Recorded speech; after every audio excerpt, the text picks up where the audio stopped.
Like the great Shang-Chi says in Marvel Snap, and probably also his own movie, power must be controlled. And that's why today's leak is very, very cool, as well as Sony using their power to take on all of us Nintendo Switch fans. So good morning, Mario, and good morning, Switch fans. Hope you're all doing awesome. Hope you had a fun weekend. My Lions have won 9 in a row. Freaking wearing this shirt every Monday like it's a school uniform. But what's going on, everybody? It's Zach from SwitchForce. I think I already said that. I'm just really excited to be here because we got fun stuff to talk about, like Sony going out of their way to say we're making a Switch competitor, and a leak about a missing Nintendo game spoiling their next release. Bowser is biting my hand and kicking it, doing the little rabbit kicks. That's his new thing.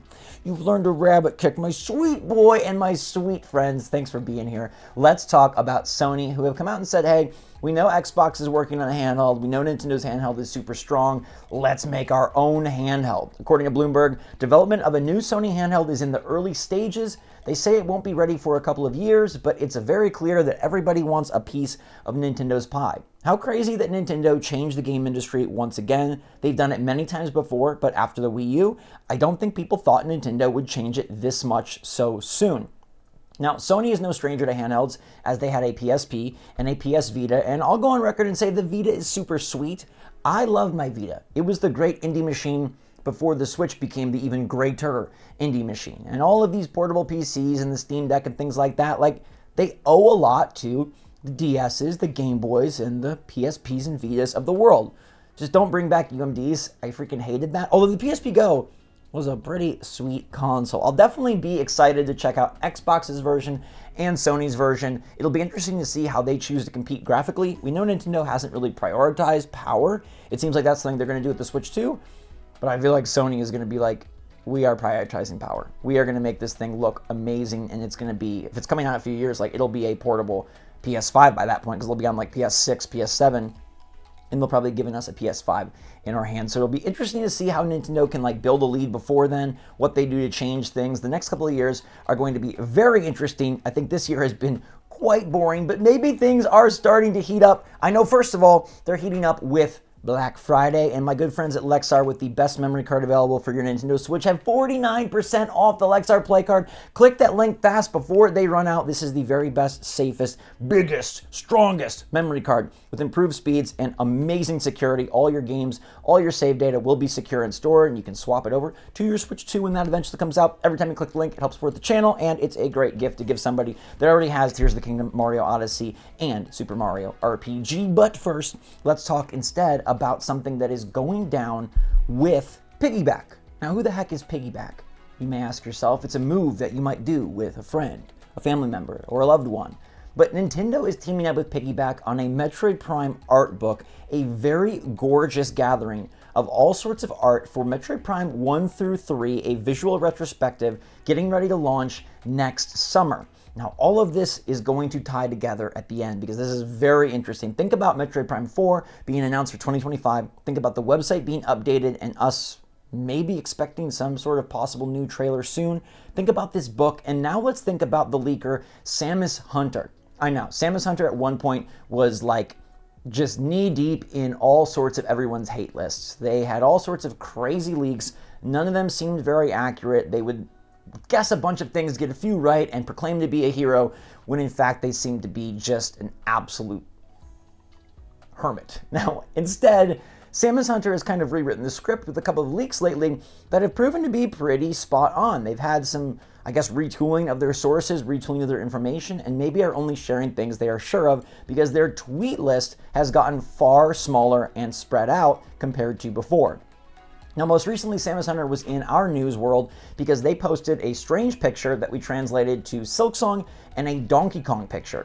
They said the Donkey Kong picture was not for a game, and then lo and behold, we did get a Donkey Kong Nintendo Direct for the theme park on November 11th. They say that was what that was for, and we'll have to wait for the Silksong one or whatever they're hinting there in the future. But today they're coming through with a ton of information on Nintendo's next release. We know that 2025 right now is a barren year. We do not have a Switch 2.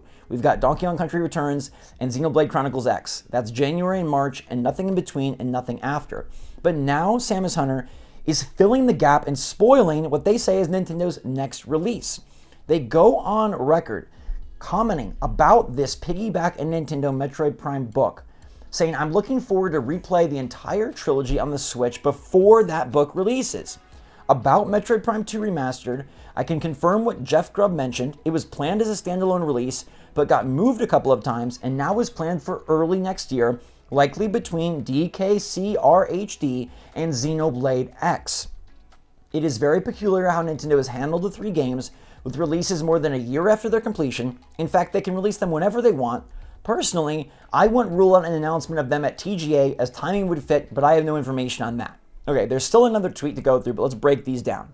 Basically, they're saying that, just as Jeff Grubb has said, 2 and 3 were initially going to be together, and then they got separated into their own thing, and they were going to release individually. But now it sort of seems like maybe they are back together, back in the same time frame.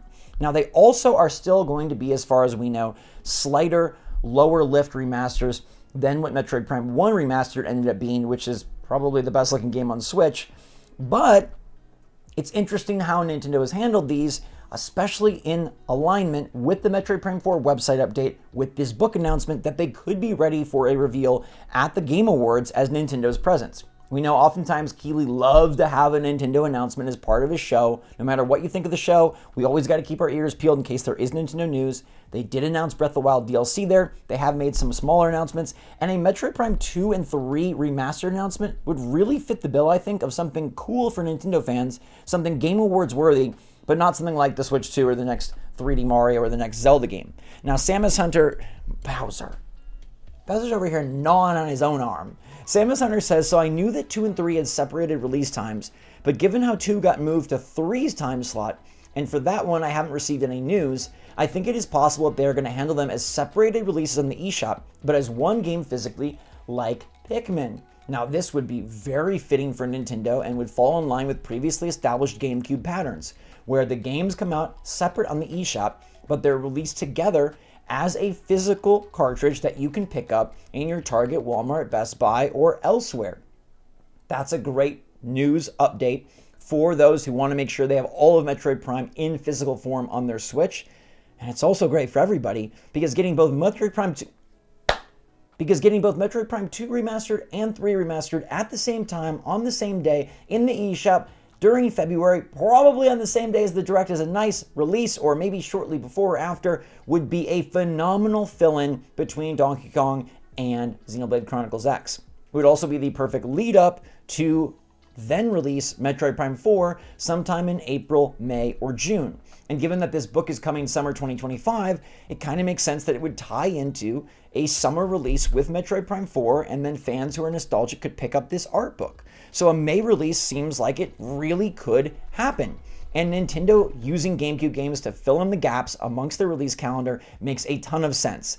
And I think it would be great because they initially were saving Metroid Prime 1 Remastered to get closer to the Metroid Prime 4 launch. Obviously that did not happen. They're not close together at all.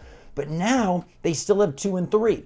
And whereas initially their plan was maybe to release these things more in chunks, 1, then 2, then 3, now it's like, okay, we've got a condensed timeline. Metroid Prime 4 Beyond is coming out soon. We've also got this huge elephant in the room known as the Switch 2. So let's just put these out together. We can do a combo cartridge like Pikmin, that worked well. And we can do separate eShop releases for those who want to purchase one game or the other, or one then the other. However they want to do it, that gives them ultimate flexibility. I have a sneaking suspicion that this is going to be real. You can say Samus Hunter is not a great leaker. You can say Samus Hunter just makes educated guesses. But I think their information is solid. I think they've been solid for a couple of months now. They took time away. They clearly reevaluated what they were posting, where they were sourcing, and I think they're back as kind of a decently legitimate source.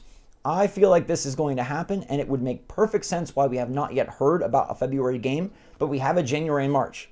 We ain't getting a Direct anytime between now and February, so they're going to have to announce that somewhere else. The Game Awards feels fitting. It could be a double dip announcement with a new Metroid Prime 4 Beyond trailer, and then alerting the masses that 2 and 3 are coming even sooner. Maybe they won't give a specific date for Metroid Prime 4, they'll just say summer 2025, but then they can say coming this February, Metroid Prime 2 and 3, play those to complete the trilogy, get ready for the final release. What do you think about that? Do you believe it? Do you buy it? It seems like it would be a fitting addition to Nintendo's early year lineup, and I think all of this is operating personally separate from Switch 2. I think no matter what Nintendo does with Switch 2, January reveal, February reveal, March release, May release, I think they're going to continue to release Switch games at a regular cadence to appease and continue to make money from all of us who have the system currently. And marketing for the Switch 2 will not stop releases, especially those of a smaller scale. For Switch 1 and Metroid Prime 2 and 3 Remastered definitely are smaller scale. They're not like a major new tentpole release. So I think this is going to happen. I'm excited. The Game Awards are 2 weeks away. We'll find out more then. Until that time, everybody, stay safe, stay healthy, stay happy, stay positive out there. Thanks so much for watching. Love you lots. SwitchForce out.